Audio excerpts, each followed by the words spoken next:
Hello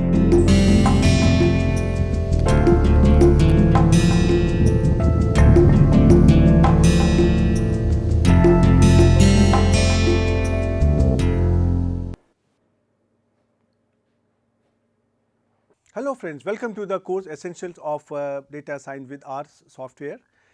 And now you can see that in the last two lectures we had a discussion on normal distribution. And now I am sure that you must have understood the importance of this probability distribution and why it has become so popular. So in this lecture we will continue on the same lines, and I will try to show you that why this normal distribution became more popular, and I will try to illustrate here some very important results which are very useful when you are trying to use statistics or probability or statistical inference in bigger data sets, particularly in your data science. So let us try to understand these results one by one. Okay, so now just for your quick review, a random variable x is said to follow a normal distribution with the mean mu and variance sigma square if its PDF is given by this function, right? And if we write it at x follows a normal mu sigma square like this.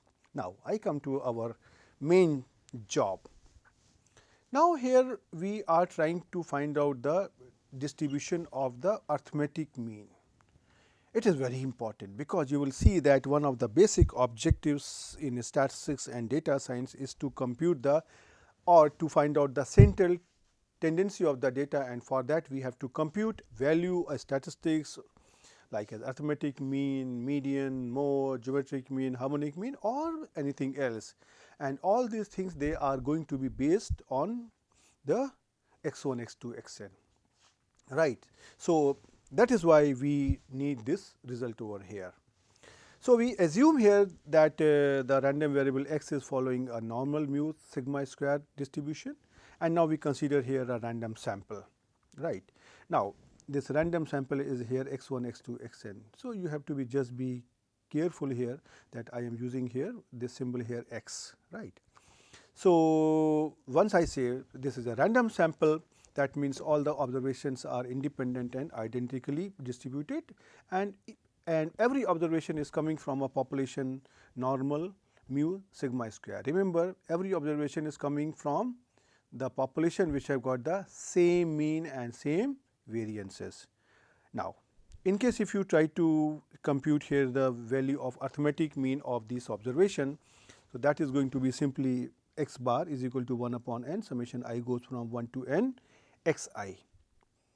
And now the result which I am trying to explain you here is that this sample mean will follow a normal distribution with mean mu and variance sigma square by n. So you can see here the arithmetic mean x bar will also have the same distribution as of the original observation. The mean of sample mean and the observations, that is the same as mu. You can see here mu and here mu, but the variance is changing. For the observations the variance for sigma square, and for the sample mean the variance here is x bar, so variance is sigma square upon n, right.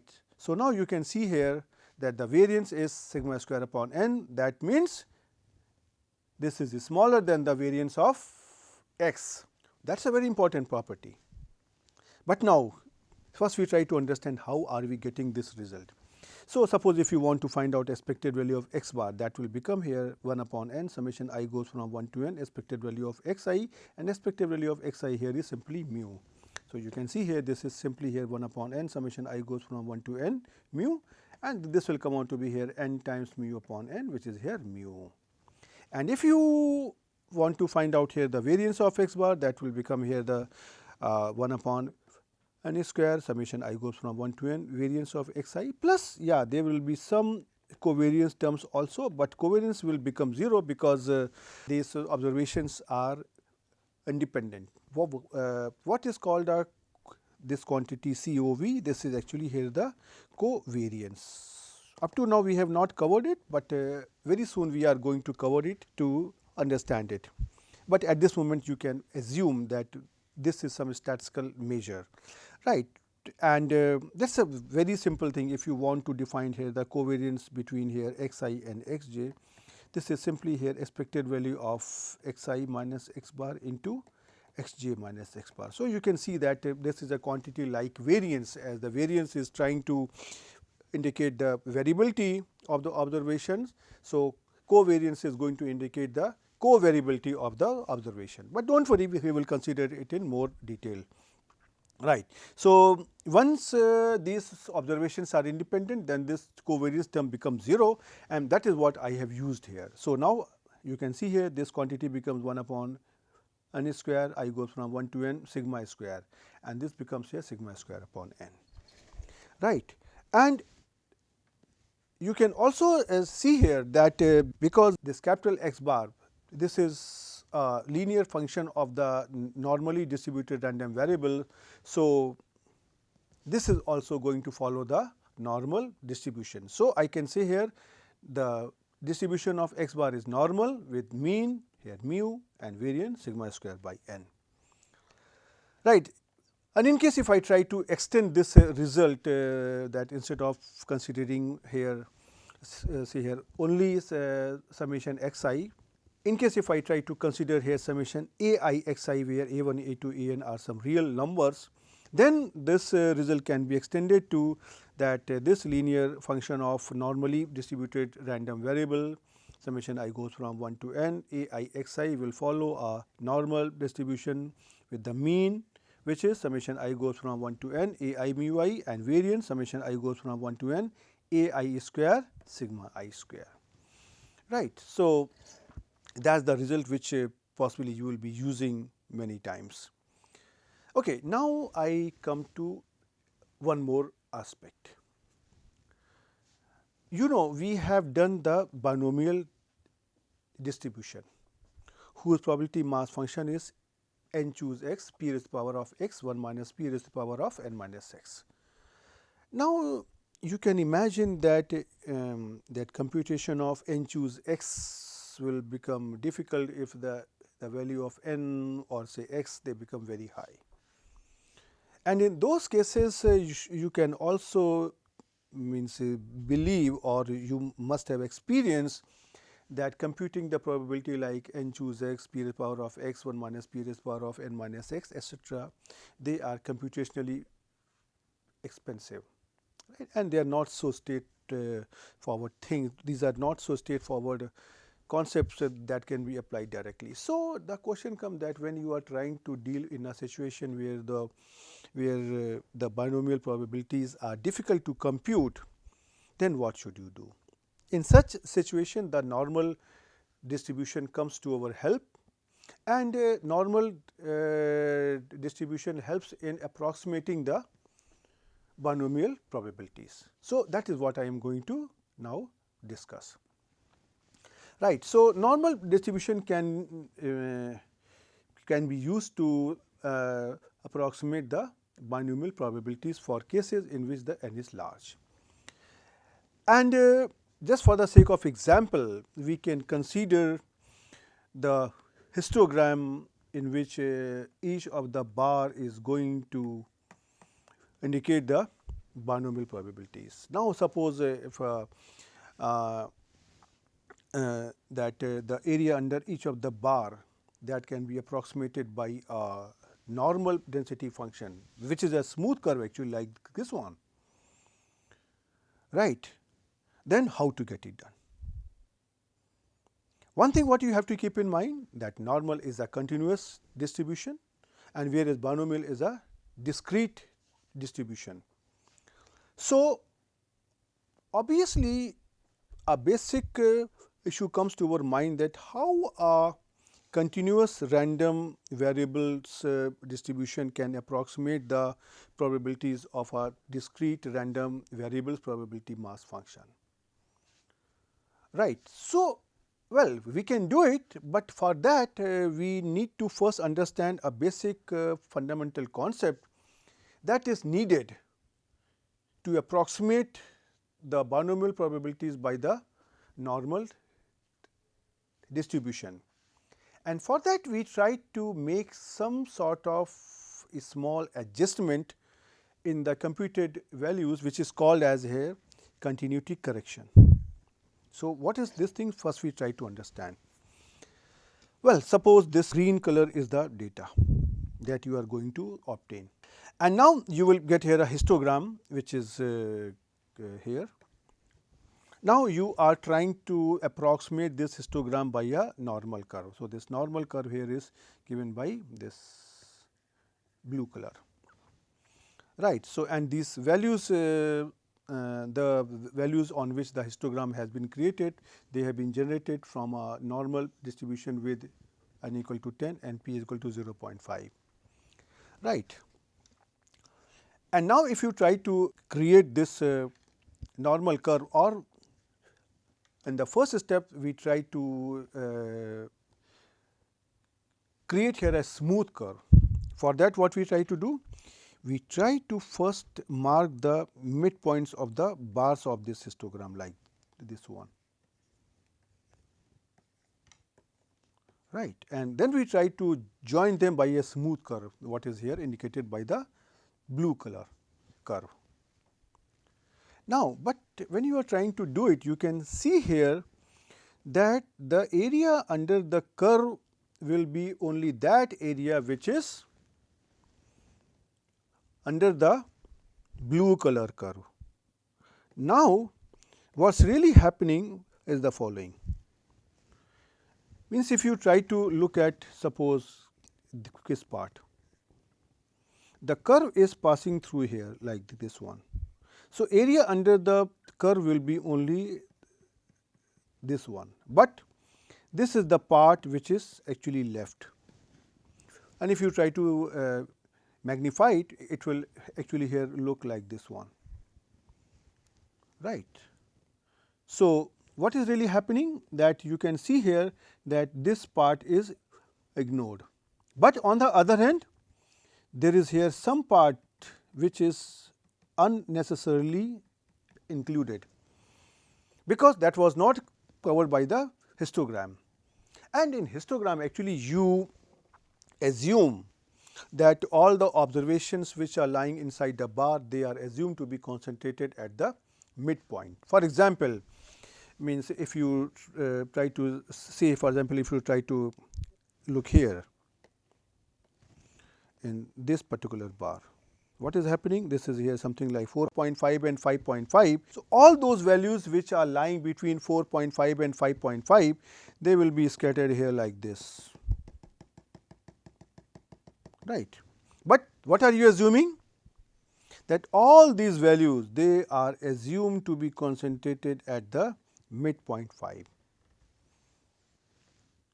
So, means ideally this value should have, which is here, now looks to be on this line, and this value on the left hand side of the line, it also comes to the center of the value, and even those points which are closer to the line, they are also on the line, and those points which are away from the line, they are also on the point, right.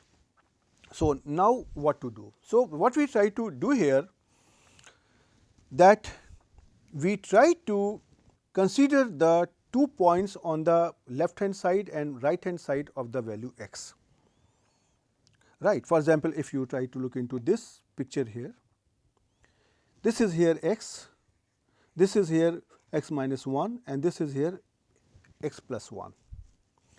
Now, in between there is a point here like x minus 0.5, and just after this there is another point here x plus 0.5. So, we try to consider such values and we try to make here a sort of continuity correction. How we try to do it? I will just try to now illustrate while I try to show you that how the binomial probabilities can be approximated by the normal probabilities. The concept is very simple. You simply have to standardize the variable. Actually, you already have computed such probabilities, but now because you are trying to approximate the probabilities of a discrete distribution by a continuous distribution. So, this continuity correction concept is required. So, now let us try to first understand what we are trying to do here.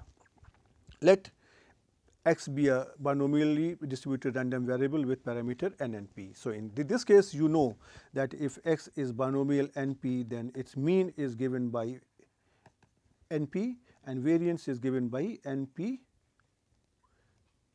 1 minus p, or you had written here as a NPQ. So, now I try to standardize it, x minus its mean NP divided by sigma, which is sigma is something like here sigma square equal to NPQ. So, this becomes here square root of NP into 1 minus p. So, now the statement is that this quantity z, this is approximately a standard normal random variable. That we can do without any problem, right. We have learned this technique that you try to subtract the observation by mean and divide by the standard deviation.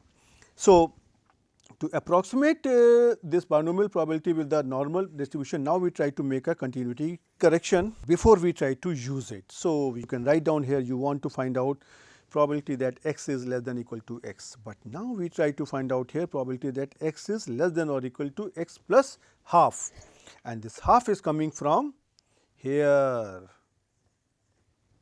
right, that all values are here, but you are trying to include this part also. So, that right, and then you simply try to make it here x minus NP divided by square root of NPQ, and this you try to do on the both hand sides. So, this will transform the first variable as z, and the second variable will become here x plus half minus NP divided by square root of NP into 1 minus p, right. And similarly, if you want to compute the probability like x greater than or equal to x, then in this case what you have to do, you have to make a continuity correction like this, that you are going to compute probability x greater than or equal to x minus half. So, and then doing the same transformation on the both the sides, that x minus mu upon sigma on both the sides, we get here probability that z is greater than x minus 0.5 minus NP divided by square root of NP into 1 minus p, right. And this is how you can compute the probability of here z, which is going to approximate the probability of a binomial distribution, because you can see here this is here binomial and this is here normal, and this is here binomial and this is here normal, right. And this approximation is actually good for those situations where you can see that the value of NP here is greater than 5 and NP into 1 minus P is also greater than 5, right. And so, what are we trying to do here? That we have a binomial variate with mean NP and variance NP into 1 minus P. So, we have standardized the variable here x by its mean and standard deviation, and now the probabilities involving x can be approximated by normal 0 1, right. And once again I will say that this is here x here is discrete, and the other quantity on the right hand side, this is here z here is normal, but you have to remember one thing. You can see here there are two quantities here x and here z. So, one thing you have to see here, x is the original random variable and z here is the function of x.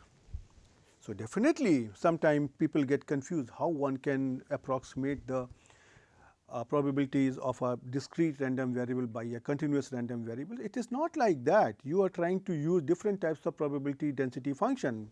The x is going to be discrete, no issue, but the distribution of its function, that will be continuous. There is no conceptual issue or conceptual problem in this thing. So, many times in the examination people ask this question, that how can you approximate the probabilities of a discrete distribution by a continuous one. So, you have to simply say these are two different distribution. As soon as you try to make x minus mu upon sigma, this is a new random variable and its distribution does not remain as binomial, but it is changed to normal. That is why you are doing it. Okay, so, so now we have understood that this approximation is good when n is large related to p, and what are we going to do? Simply write the probability and then adjust by the factor 1/2 correction factor, right. And then this correction factor is used to improve the approximation, right. And this works if NP or n into 1 minus p is large, right. If they are small actually, then the binomial distribution is quite skewed and the symmetric normal distribution is not skewed because this is symmetric. So, the approximation will not be good. So, now let me try to take one example to show you the difference in the probability that you are going to see when you try to use it. Suppose the number of bits received in a digital communication channel and are assumed to, means that there will be some error in the receiving of this signal, and that error is assumed to follow a binomial random variable, and assume that the probability that a bit is received an error is 1 into 10 to the power of minus 5. And if suppose 16 million bits are transmitted, then the probability that 150 or less or fewer errors occur is to be obtained. So, now how to do it? So, first we try to use here the binomial distribution and then we try to show you the normal approximation. So, in this case you want to compute that x is going to follow a binomial distribution and you want to compute the probability that x is less than or equal to 150. So, that we know this can be computed as summation s goes from 0 to 150, and this is your here 16 million, choose x into the probability p into 1 minus p like this one. You can see that here it is not an easy job to compute such a function. So, what we try to do? We try to use the normal distribution to approximate this probability. That is now very simple. You want to compute probability x less than or equal to 150. So, that will be now probability x less than or equal to 150.5 because of continuity correction, right. And then this will be x minus its mean divided by standard deviation on both the sides. And now this quantity becomes here z, which is following a normal 0 1. So, now this becomes here, if you try to simplify this quantity, this comes out to be minus 0.75. So, you simply have to find out the value of CDF at minus 0.75, and this can be obtained by the command p norm in the R software, and if you try to find it out, this will come out to be 0.2266274. So, you can see here this probability was very difficult to compute, but now using this normal approximation you can at least approximate it well. That is the advantage, right. Now, I come to one more topic and I try to do the similar exercise with the Poisson distribution, right. The Poisson distribution can be expressed as the limit of a binomial distribution as the number of trials are increased to infinity. So, this normal distribution can also be used to approximate the probabilities of a Poisson random variable. How? We are just going to do the same thing what I have just applied in the case of binomial distribution, right. So, if I say that x is a Poisson random variable with parameter lambda, that means mean is lambda and variance is also lambda, then x minus lambda mean divided by square root of lambda, that is standard deviation, will have an approximate standard normal distribution, and z is going to be a standard normal random variable. So, this will have an approximate normal 0 1 distribution, right. The same concept of continuity correction that we use in the case of binomial distribution, that can also be used in this case without any problem, and this approximation is good for lambda greater than 5. Well, these things have been observed by comparing the two probabilities, that under what type of condition either binomial or this Poisson probabilities will give us a good approximation. So, now let us try to take some example and try to do the same thing. You do not have to do anything else, you have to do the same type of algebra what you have learned. So, assume that the number of radioactive particle passing through a hole follows a Poisson distribution with mean 1000. So, lambda is 1000, and now we want to compute the probability that 950 or fewer particles enters into the hole. So, this probability can be computed by probability x less than equal to 950, which is x equal to 0 to 950, and this is the PMF of Poisson distribution, exponential raised power of minus lambda, lambda raised power of x upon factorial x. Now, this is difficult to compute. So, we try to use here the normal distribution. So, we try to write down here probability that x less than 950, and then we try to apply here the continuity correction, right, because we are trying to approximate the probabilities of a discrete distribution by a continuous distribution. So, this will become here x less than or equal to 950 plus half, which is 950.5, right, and then you simply try to write down the value of x minus its mean lambda and square root of lambda, and this value will come out to be probability z is less than equal to minus 1.57, and this can be computed in R without any problem by the command p norm minus 1.57, and this value can be obtained as 0.0582076. So, you can see here that now you can compute such complicated probabilities very easily using the normal distribution, right. Okay, so, now we come to an end to this lecture, and with this I will also stop with the normal distribution. Well, there are many more results about the normal distribution, but definitely taking all results in this course is difficult, because then we will lose some more topics towards the end. So, now in this chapter on probability density function, I will consider only one more probability density function. Well, there is a long list of probability density function. In fact, we have books. One book is only on the probability mass function, one book is only on the probability density function, and so on. So, I will try to restrict somewhere, and I believe that once you have understood so many probability mass functions and probability density function, if you have to understand any other probability function, that is not difficult for you, and even implementation in the R software is not difficult for you. That much now I am confident, right. The only thing is this, you have to look into the books. That is the job which I cannot do for you, but without books, what you will do in your life, that is my simple thing.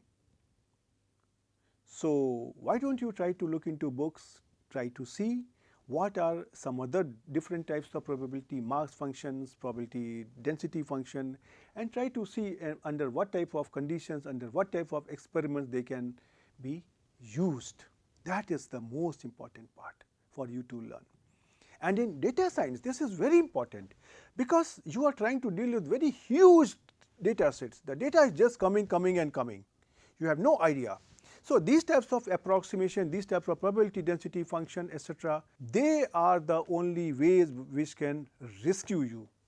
They can help you, they can give you different types of guidelines, solution, numbers, interpretation, results, etc. So, you try to look into the books, try to practice, and I will see you in the next lecture. Till then, goodbye.